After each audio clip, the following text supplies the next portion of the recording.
Сайн бацхан нөхдүүдээ та бүхэндээ хэрв амьтад гэсэн цувралыг уншиж хүргэж байгаа.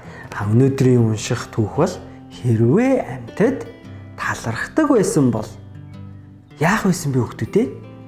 Хэрвээ амьтад талархснаа хэлдэг бол сэрүүн улирал айчлах цагаар дэлдэн дуулай дэгдэн өслөг дулаахан арьс хурдан хөнгөн хөлдөө талархах байсан бизээ. Хэрэм сүүлэндээ талархал илэрхийлж толгой дээрээ сагсаалхан шүхэр болгондоо. Харин баавгай 100 цаг өнгөрснийг мэдээд амтад хошоонгорын навчсыг цуглуулж хураана. Хэрвээ амтад талархснаа хэлдэг бол шээрийн сэрүүн салхи хүүхэн үлээж эхлэхэд хэрээнүүд вааг гэж дуугарч аврах том тойрог болон тэнгэрт эргэлдэн нисэндээ элбэнх бяцхан зулцагдаа талархан чирхийн дуурна бас хайрлан тэрвэрнэ.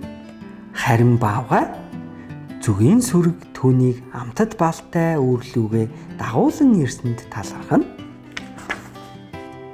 Хэрвээ амтад талархснаа хэлдэг бол навчис шаргалтан унах цагаар мэлхий шавж барьдаг урт хилэндээ бас дээр нь суугаад хөвж буй сараан цэцгийн дэлбэндээ талархан чангаар ваагланда.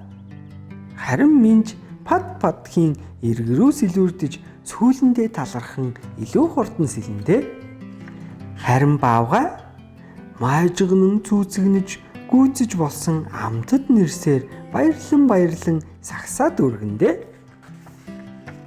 Хэрвээ амтад талархснаа хэлдэг бол модны мөчөр нүцгэрэх цагаар яст мэлхий бат бүх хуйгаа товшин үргэлж хамт явдаг гэртээ баярлаж талархах байсандаа.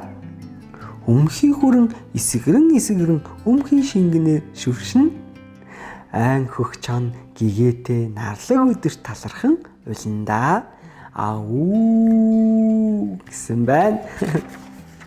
Харин баавгай нуурын усыг шал пал хийтэл зохин аврах том загаснуудыг хөөр баяртайа шүүрэндээ.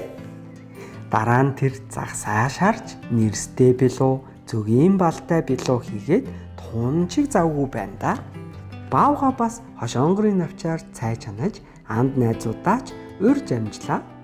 Өнөөдөл нь найрын ширээний ард сууж жив хэмээн бэлдсэн бүхнийг амтархан зоглоно.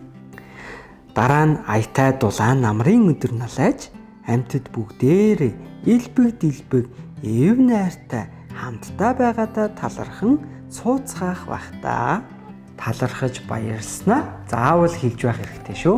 Баяртай.